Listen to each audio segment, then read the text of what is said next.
ಗಣೇಶ ವಿಸರ್ಜನೆ ಕಾರ್ಯಕ್ರಮದಲ್ಲಿ ನಡೆದಿರುವಂಥ ಘಟನೆ ರಾತ್ರಿ 9-9:30 ಗಂಟೆಗೆ ನಮಗೂ ಕೂಡ ತಿಳಿದು ಬಂತು. ಇದು ಕಾಂಗ್ರೆಸ್ನ ಸರ್ಕಾರ ಆಡಳಿತಕ್ಕೆ ಬಂದಾಗಿಂದ ಇದು ಮೊದಲನೇ ಘಟನೆ ಅಲ್ಲ. ಈ ಹಿಂದೆಯೂ ಕೂಡ ಹಿಂದಿನ ವರ್ಷ ನಾಗಮಂಗಲದಲ್ಲಿ ಇದೇ ರೀತಿ ಒಂದು ಘಟನೆ ಆಗಿತ್ತು ಮತ್ತು ಕೆರಗೋಡ್ನಲ್ಲಿ, ಮಂಡ್ಯ ತಾಲೂಕಿನ ಕೆರಗೋಡ್ನಲ್ಲಿ ಏನೊಂದು ಧ್ವಜಾರೋಹಣದ ಒಂದು ಇನ್ಸಿಡೆಂಟ್ ಆಗಿತ್ತು. ಒಟ್ಟಾರೆಯಾಗಿ ಹಿಂದೂಗಳ ಧಾರ್ಮಿಕ ಭಾವನೆಗಳಿಗೆ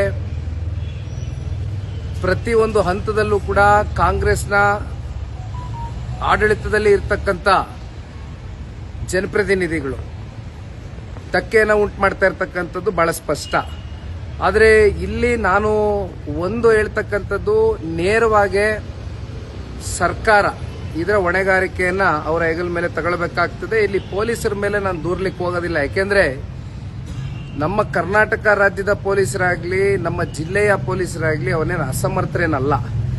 ಆದರೆ ಅವರಿಗೆ ಅವರ ಕೆಲಸದಲ್ಲೇ ಒಂದು ಸ್ವಾತಂತ್ರ್ಯವನ್ನು ಕಳೆದುಕೊಂಡಿದ್ದಾರೆ ಇವತ್ತು. ಯಾಕೆಂದ್ರೆ ಸರ್ಕಾರದಲ್ಲಿ ಇರ್ತಕ್ಕಂಥವರು ಒಂದು ಗುಪ್ತಚರಿ ಇಲಾಖೆ, ಅವ್ರಿಗೆ ಒಂದು ಮಾಹಿತಿ ಅಂತೂ ಖಂಡಿತವಾಗ್ಲು, ಯಾಕೆಂದ್ರೆ ಮಸೀದಿ ಮುಂದೆ ಆಗಿರುವಂತ ಇನ್ಸಿಡೆಂಟ್ ಇದು. ಮಸೀದಿ ಮುಂದೆ ಈ ರೀತಿ ಗಣೇಶ ವಿಸರ್ಜನೆ ಕಾರ್ಯಕ್ರಮದಲ್ಲಿ ಪೂರ್ವ ನಿಯೋಜಿತವಾಗಿ ಒಂದಷ್ಟು ಕಲ್ಲುಗಳು ಮತ್ತೊಂದು ಇನ್ನೊಂದು ಇಟ್ಕೊಂಡು ಒಂದಷ್ಟು ಕಿಡಿಗೇಡಿಗಳ ವರ್ತನೆ ಇವತ್ತು ಎರಡೂ ಧರ್ಮದ ಮಧ್ಯೆ ಪರಸ್ಪರ ಒಂದು ರೀತಿ ಸಂಘರ್ಷ ಉಂಟು ಮಾಡಿರ್ತಕ್ಕಂಥದ್ದು ಸತ್ಯ. ಇದಕ್ಕೆ ನೇರ ಹೊಣೆ, ನೇರ ಕಾರಣ ಸರ್ಕಾರದ ವೈಫಲ್ಯತೆ, ಗುಪ್ತಚರ ಇಲಾಖೆಯ ವೈಫಲ್ಯತೆ. ನಾನು ಪೊಲೀಸರ ಬಗ್ಗೆ ಲಘುವಾಗಿ ಮಾತನಾಡೋದಕ್ಕೆ ಹೋಗೋದಿಲ್ಲ. ಏಕೆಂದ್ರೆ ಪೊಲೀಸರು ಕಳೆದ 2 ವರ್ಷದಿಂದ ಕೈ ಕಟ್ಟಕ್ಕೆ ಆದಂಗೆ ಆಗೋಗಿದೆ ಅವ್ರಿಗೆ ಕೆಲವೊಂದಷ್ಟು ವಿಚಾರಗಳಲ್ಲಿ.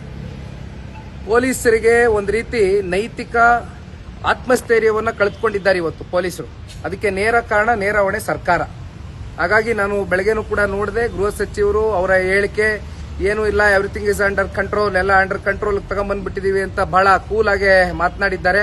ಆದರೆ ಒಂದು ನಾವಿಲ್ಲಿ ತಿಳ್ಕೋಬೇಕಾಗಿರ್ತಕ್ಕಂಥದ್ದು, ಏನು ನಾಗಮಂಗಲದಲ್ಲಿ ಇನ್ಸಿಡೆಂಟ್ ಆಯಿತು, ಕೆರಗೋಡಲ್ಲಿ ಇನ್ಸಿಡೆಂಟ್ ಆಯಿತು, ಇವತ್ತು ಮದ್ದೂರಿನ ನಗರದಲ್ಲಿ ರಾಮ್ ರಹೀಂ ನಗರ ಇನ್ಸಿಡೆಂಟ್ ಏನಾಗಿದೆ, ಇಲ್ಲಿ ಈ ಇನ್ಸಿಡೆಂಟ್ ಆದ ಬಳಿಕ ರಾಜಕೀಯವಾಗಿ ಕೆಲವೊಂದಷ್ಟು ಜನಗಳಿಗೆ ಇದರಿಂದ ಲಾಭ ಉಂಟಾಗಬಹುದು. ಆದರೆ ಅಲ್ಲಿ ಈ ಜನರ ಒಂದು ಪ್ರತಿನಿತ್ಯದ ಒಂದು ವಹಿವಾಟುಗಳೇನಿದೆ, ವ್ಯಾಪಾರೀಕರಣ ಏನಿದೆ, ಜೊತೆಯಲ್ಲಿ ಅಲ್ಲಿರ್ತಕ್ಕಂಥ ನಾಗರಿಕರು ಅವ್ರ ಮೇಲೆ ಮುಂದಿನ ದಿನಗಳಲ್ಲಿ ಆಗ್ತಕ್ಕಂಥ ಪರಿಣಾಮ. ಯಾಕೆಂದ್ರೆ ಇದೇ ರೀತಿ ನಾಗಮಂಗಲದಲ್ಲಿ ಇನ್ಸಿಡೆಂಟ್ ಆದಾಗ ಬಹಳ ಜನ ಊರು ಬಿಟ್ಟು ಹೋದ್ರು, ಕೆರಗೋಡ್ನಲ್ಲಿ ಇನ್ಸಿಡೆಂಟ್ ಆದಾಗ ಬಹಳ ಜನ ಊರು ಬಿಟ್ಟು ಹೋದ್ರು. ಎಷ್ಟೋ ಜನ ಅಮಾಯಕರ ಮೇಲೆ ಸುಮ್ಮನೆ FIR ದರ್ಜೆ ಆಯಿತು. ಅಂತಿಮವಾಗಿ ಇಲ್ಲಿ ಅನುಭವಿಸ್ತಕ್ಕಂಥವ್ರು ಅಲ್ಲಿ ಸ್ಥಳೀಯ ನಾಗರಿಕರೇ ಹೊರತುಪಡಿಸಿ ಇನ್ಯಾರೂ ಅಲ್ಲ. ಈಗ ಚಲುವರಾಯಸ್ವಾಮಿ ಅವರು ಉಸ್ತುವಾರಿ ಸಚಿವರು ಒಂದು ಮಾತು ಹೇಳಿದ್ದಾರೆ, ಈ ಘಟನೆ ಆಗಿದೆ ಆದ ಕೂಡಲೇ ಅಲ್ಲಿ ಸಂಬಂಧಪಟ್ಟಂತ ಬಂಧನ ಮಾಡಿದೀವಿ.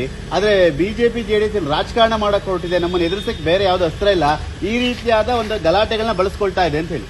ನಾನು ಈಗಾಗಲೇ ಬಹಳ ಸ್ಪಷ್ಟವಾಗಿ ಹೇಳಿದ್ದೀನಿ, ಹಿಂದೆನೂ ಕೂಡ ಹೇಳಿದ್ದೆ, ಧರ್ಮಸ್ಥಳ ವಿಚಾರದಲ್ಲೂ ಕೂಡ ನಾವು ಯಾವುದೇ ರಾಜಕಾರಣವನ್ನು ಬೆರೆಸಿ ಧರ್ಮಸ್ಥಳಕ್ಕೆ ನಾವು ಧರ್ಮ ಸತ್ಯಯಾತ್ರೆನ ಕೈಗೆತ್ಕೊಂಡಿರ್ತಕ್ಕಂಥದ್ದಲ್ಲ. ಅದೇ ರೀತಿ ಇವತ್ತಿಗೂ ಕೂಡ ಜನತಾದಳ ಪಕ್ಷ ಬಹಳ ಸ್ಪಷ್ಟ ಇದೆ, ಅನ್ಯ ಧರ್ಮದವ್ರಿಗೂ ಕೂಡ ನಾವು ಗೌರವವನ್ನು ಕೊಟ್ಕೊಂಡು ಬಂದಿದ್ದೇವೆ.